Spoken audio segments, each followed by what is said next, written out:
And you've just heard KW by Jack Brotherhood from the EP Live, Laugh, Jack Brotherhood. And I'm joined by Logan from the band now. Hello, Logan.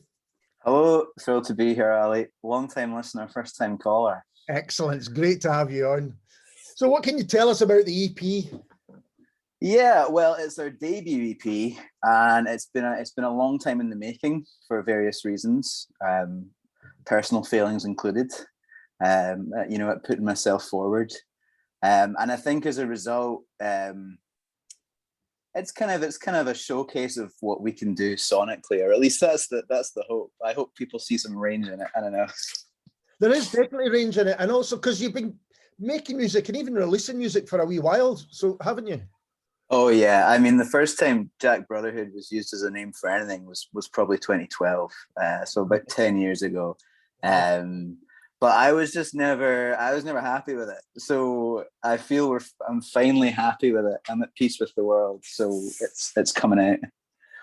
And so did you deliberately kind of look for, because you must have quite a lot of songs to choose from for the EP. So did you look for ones that would give the show a range of what you do? You know, I have a real problem with writing a song. I'm sure I'm not the only one thinking it's the best thing in the world, and 2 weeks later, absolutely hating it. And so I think it was almost the reverse. It was having 100 songs and struggling to find 5 I liked. But I think we got there, and I don't want to put them down. I want your listeners to go and put these on repeat and earn me my 0.02 pence per stream. Thank you very much. But yeah, I mean, I think that's part of the range. But you know what? All of those songs were actually written probably lockdown onwards, 2020. So they are all quite recent. I just think, I have so many whims that take me off in different directions, and that's probably come out on the recording, I think. And you mentioned there about, earning tiny amounts from streams. Are there other places people can get the music from? They can, yeah. They can get it on Bandcamp. That's probably the big one at the moment. But honestly, thrilled for any listens we get. Anyone that takes the time to listen to us, we really appreciate it, because it is still a funny, strange thing to me that people do take the time. So I'm not out here complaining. Certainly not for people that take the time to listen. If one day we can take the fight to Spotify, then I think that would be a lovely day indeed, Ali. And you mentioned you've been around since, well, the band Jack Brotherhood have been going since 2012. How did it begin? How did you come about? I was living in Germany at the time, and this is an incredibly twee story. I was living in Germany at the time, and I was in Bonn, which was the old capital of West Germany. And so it had in it a lot of international things, including a big UN building that was super out of place in a historic city about the size of Aberdeen. And one thing they had as a gift from the British government was a red telephone box that had been turned into a library. And in that was the John le Carré novel, Perfect Spy, from which I took the name Jack Brotherhood. And I guess it was just, I was there by myself and I made loads of friends while I was out there, but I think having a connection back home was me writing songs and sending demos I'd made to my friend Ray, who's my oldest friend, and he's the lead guitarist in the band now. And I think it was then a very slow process of, and I mean very slow process of deciding, actually we'd like this to be a full band, and maybe these songs could go somewhere, and then rinsing and repeating that for many years. And you say most of the ones that are on the EP were written and worked on during lockdown and COVID. Did that change your focus in what you do, or how did that affect things? It didn't change. It didn't change. I don't believe the topics of the music. I've heard a lot of artists make some real cringe lyrics about lockdown, and I wanted to avoid that. And I think as well, a lot of my lyrics are about emotional truth rather than literal storytelling, which isn't more valid or better, but it's just how I approach it. Sure. I certainly think, at the time I was in hospitality, so suddenly going from working really long hours to having the time to punt out these songs. I mean, that probably, it was the first time I really did more than just strum chords. I mean, there's some guitar parts on the EP that are a bit more, there's some finger picking, and there's some piano on there as well. That's certainly some stuff I would never have had the time to sit and work out, you know, back in the day. Yeah. And are you going to be playing the songs live? Is there plans to take these out? You may already have done so. We've been performing some of them live up to the release, and the first single from this, The Housing Market, came out in March, so it was a while back now. We're taking August off, so we're going to be back out in September for some as yet unannounced shows. But if you keep an eye out, I'm sure in the near future you'll see them. Well, let us know when and where, and I'll tell people all about them. Thank you so much. So when did you start getting into music and then making it? How long ago is that? Well, I am the grand old age of 31, Ali. I didn't really have a particularly musical upbringing.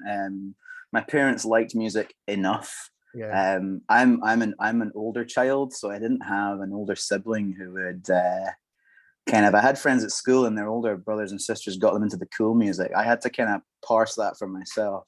I'm just old enough to have been 14 and gone into an HMV and browsed the shelves. Yeah, glory days. Just old enough. Yeah.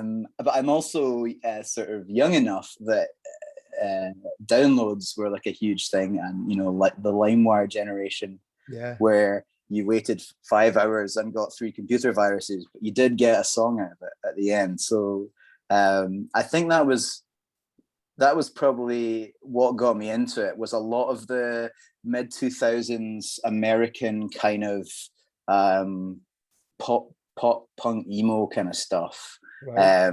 And you know, I got to tell you, there was a teen TV drama called The OC on in the early 2000s, and that got me into so many of my favorite bands to this day.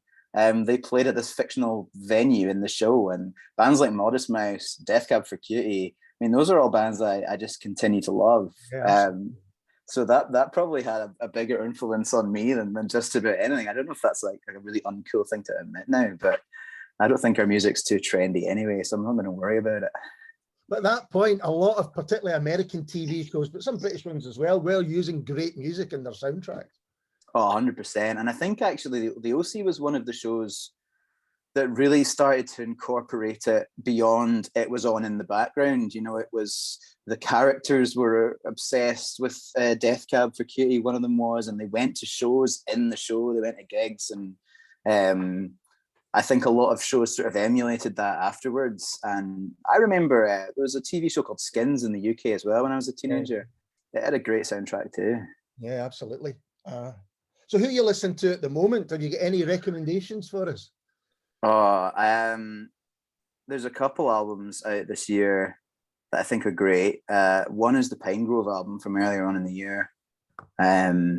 I saw them live at CamU a couple of months back, and the harmonies live and everything's just, it's astounding. It's really well put together, and I think what Pine Grove do, it's familiar sounds. It's kind of Americana. It's slightly Midwest emo tinged, but the way they put it together and the arrangements are so clever and so considered that it's really great to listen to.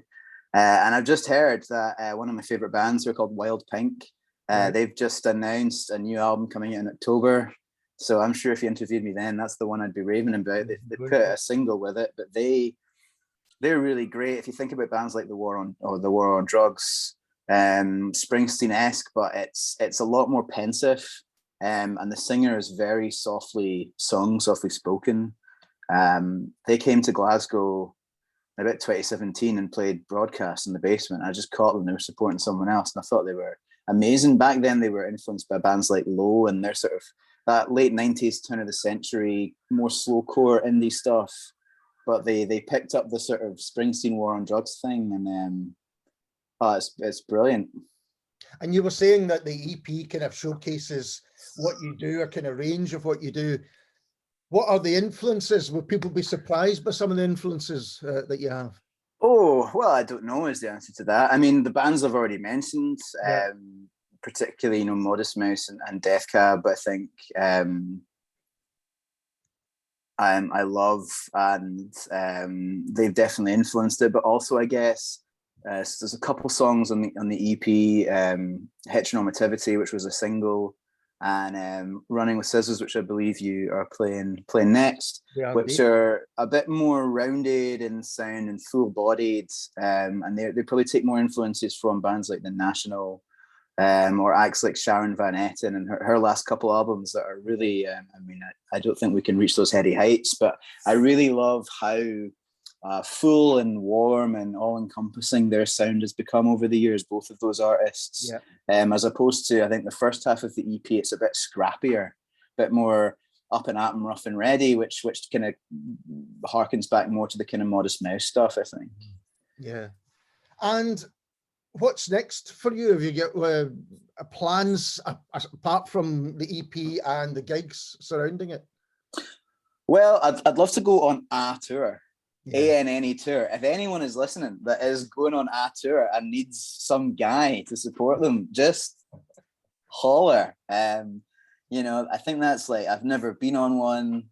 I think I'm still kind of young enough that I'm gonna enjoy being squashed in the back of a van somewhere. And I don't want to, let that pass me by. And a couple towns in the north of England, and maybe get up Inverness way or something. I'd be thrilled, Ali. So I think that's the dream for now. And I guess at some point I'd love to do an album. That's one of your, from about the age of 16, I was like, I'd love to be a musician. I'd love to make an album. So it's finding the time, the songs, and then the budget, I guess. So when you're sitting hunkered up in the back of a transit van on the way to Aberdeen, you can say, "This is me. I'm living the dream." Absolutely, yeah. And then that's where I can sort of write some of the songs for the album as well, because that's always a good thing to say in an interview, isn't it? A lot of those songs actually came together on tour. I had a lot of time to myself. I was working on the laptop, stuff like that. Absolutely right. Well, Logan, I'm away to dig out my old Death Cab for Cutie albums because I've not listened to them in some time. But thanks very much for talking to me. It's been a real pleasure. Thank you so much for having me. And this is Jack Brotherhood and Running with Scissors.